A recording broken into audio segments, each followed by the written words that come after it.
halkan maanta waxaa si diraad ku qabanayaa beelweynta ciise iyo beelweynta samaroon amba gadabuursi oo waayadan dambaba ay u socdeen wala hadallo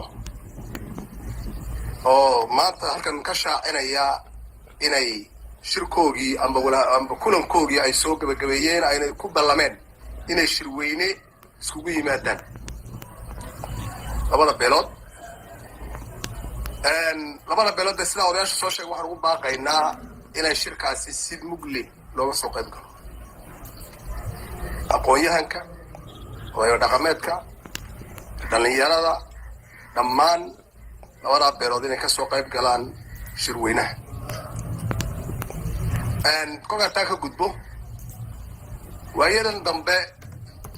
waxaa jirtay in la yidhi waxaan iibsaday baddii iyo berigiiba hadalkaasi wuxuu ka soo yeedhay madaxweynaha musabix annagu haddaan nahay beesha samaroon beesha ciise iyo beesha gadabuursi arrintaa waan diidnay horena waan u diidnay imakana waan diidannahay mana yeelayno soomaali oo dhan baa diiday mana yeelayno waan iska difaacaynaa adiga iyo oromada aad wadatidda sacad muusow waad u badheedhae inaad somalilan kala kaxaysiini annagu haddaan nahay labadaa beelood isdhalay diyaar baan u nahay mana ogolaanayno niman shalay ka hadlaaya badda lughayaan oo lahaa huwanti waan ka xoraynay oo muuse soo diray huwantu dayehe samaroon iyo waxaa ciise iyo gadabuursi lahayd waxaan leenahay labada beelood meel kasta ay joogaan dalkooga ha u diyaargaroobaan difaaciisa ha u diyaargaroobaan ha difaacdaan wixii aan ballan baan ku lahayn taas hala difaacdo ogolaana mayno waxaa lanoo sheegayaa bisha 3 lughaya waxaa la keenayaa oromo saraakiila ma yeelayna wixii ka dhaca ad mas-uuliyaddeeda adaa qaadi taas mas-uuliyaddeeda adaa qaadi dadkuna way u diyaarsan yihiin waanan u baraarugsannahay arrintaas labada beeloodba way baraarugsan yihiin waxaan leenahay anuu hadalka waxaan kusoo gaabinayaa arrintaas arrin aan la yeelayo amba arrin dhegahayga galaysa amba arrin aqligayga galaysa midnaba maaha diyaarna waanu nahay wasalaamu calaykum raxmatullah alhamdulillah salaamu lillahi wasalaatu wasalaamu calaa rasuulillahi sallallahu alay wasalam shirkan jaraa'id maanta wuxuu ku saabsan yahay beelweynta gadabuursi iyo beelweynta ciise shirkii uu soo socday muddadan ayaa ku soo gabagowey maanta halkan waan ku shaacinayna shirkaasi wuxuu ku soo gabagowey nabad buu ku soo gabagowey is-afgarad buu ku soo gabagowey walaaltimo iyo wanaag buu ku soo gabagaboobay taa ha la ogaado tan labaad waxa weeye shirkaasi shir baa ka dambeeya la qaban doona insha allah hadii la ka dhigo shirkaasi qurba joog iyo qolqol joog iyo dhammaanba ha loo diyaar garoobo si looga soo qayb geli lahaa waa 3 ta afraad waxaan ku darayaa walaalahay oon dadka u sheegayaa oon maqashiinayaa sidaa ragga horeba soo sheegeen baddayadu iib maaha beledkaygu iib maaha ma ogolin ciidan Itoobiya ka yimid oo la keeno oo qoos lagu doono ma rabno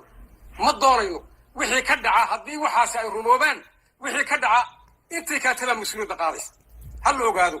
hadalka ayaan la fulaysanin waa in la ogaadaa ka dabadda jooga iyo ka gudahaas ku jira iyo ka dab inta maqlaysaaba ha maqasho hadalkaasi waa hadal go'aan ka soo baxay labadaa reer ka soo baxay wey waa hadal la soo gooyey waa hadal meel dheer ka yimiday weeyaan oo go'aan lagu gaaray in dalkooga la difaacdo oo hantidooda la difaacdo oo baddooda la difaacdo oo maalkooga la difaacdo hadday bad tahay iyo hadday buur tahay iyo hadday beri tahay hadalkaa waa ka milaysana waan u diyaar garoobaynaa go'aan baana ka qaadanay go'aankaasina waa go'aan soo go'ay weeyaan taa ha la ogaado ta saddexaad waxa weeyaan dadka dabada ka riixaya anu qabiil sheegi maayo qolo sheegi maayo waxaan lahay walaahay laga baqo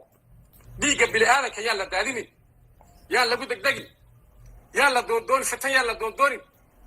nabad baan ku wada noolahay nabad ha lagu noolaado nabad baan ku wada noolahay jaar baa la yahay ha la istixgeliyo ha la ismaqlo arrintaasi waa iga dardaaran allah laga cabsoo dhiigga bini'aadanka yaan la daadinin hadday meeshaa wax yimaadaan oo ciidama la keeno ka fursan mayso inay dhimasho dhacdo waa loo diyaar garoobay taa انت صالك قبح يا السلام عليكم ورحمه الله وبركاته. محمد وعلى اله وصحبه وسلم. موقفك اي كودا هادليان odayadu ka hadleen uma ka hadlaya waxa weeyin shirkii u soo socday beesha Gadabuursi iyo beesha Ciise oo in badan loo gogol xaarayay maanta halkan buu ku soo dhamaaday wuxuuna ku dhamaaday is afgarad hadday duqayti lahaayeen hadday culimad uleedin lahaayeen hadday dhalinyaro lahaayeen waxa la isku afgartay shirka in maanta la soo gabagabeeyo shir jaraayna laga qabto taasoo salka ku haysa midnimada Gadabuursi iyo Ciise isku raaceen sida odayada horiba soo sheegeen niyiri aqalka ad ku jirto iga soo baxay lagu yiraahdo aqal kalena ana galay maxaa la sameeyaa waa la dhigtaa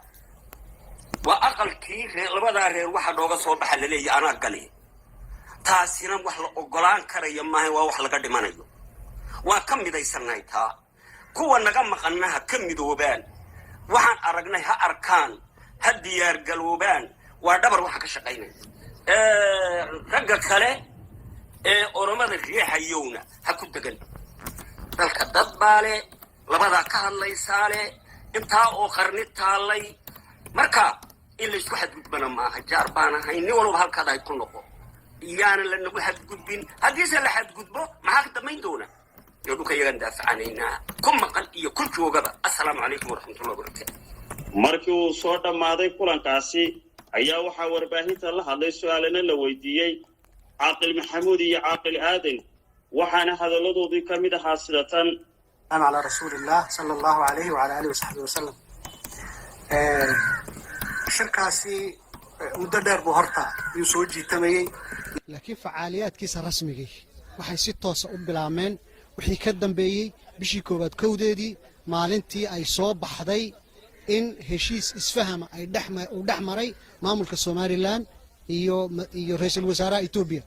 heshiiska markii uu soo baxay ayuu facaaliyaadkiisa rasmiga si rasmi ah u bilaabmay marka 30 maalmood ay maanta 30 ku tahayba si teelteela oo isdaba jooga ayuu u soo socday shirkaas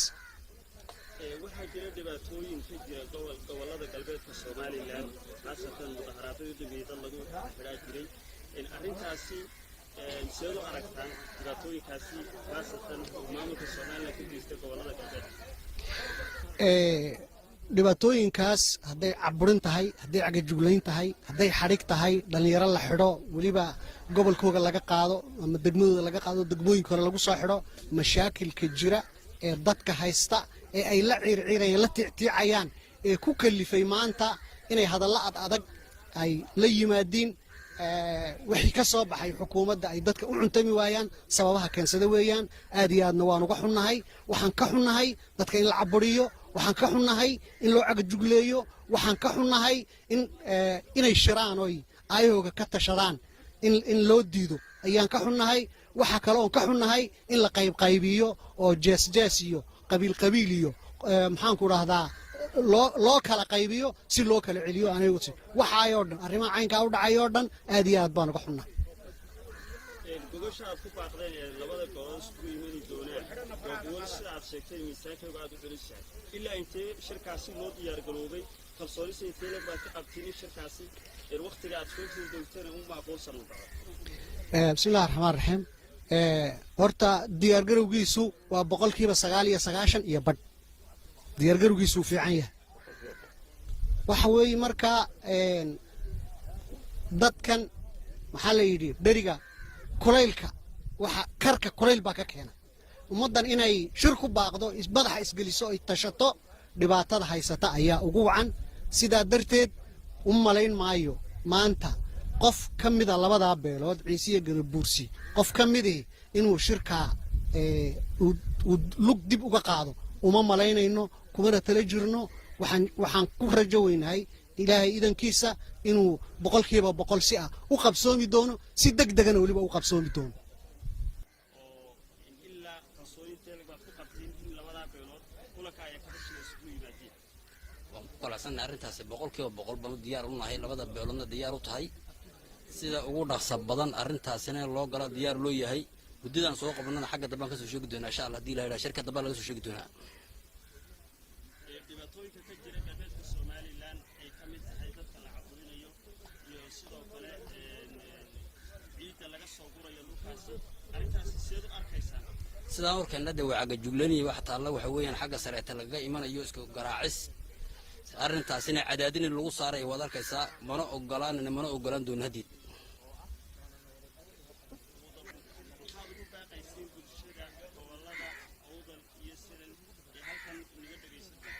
waxaan fanitaan ma waxa weeyaan dadkaas inay boqolkiiba boqol hawshooda sida lagu xiyay sida reerka la isku xidhay way arkayaan waqti yimid iyo duruuf keentay baa la isku xidhay dalka joogay ka dibadda jooga sida ugu dhaqso badan in arrintaas uu soo diyaar galooban diyaar baan u nahay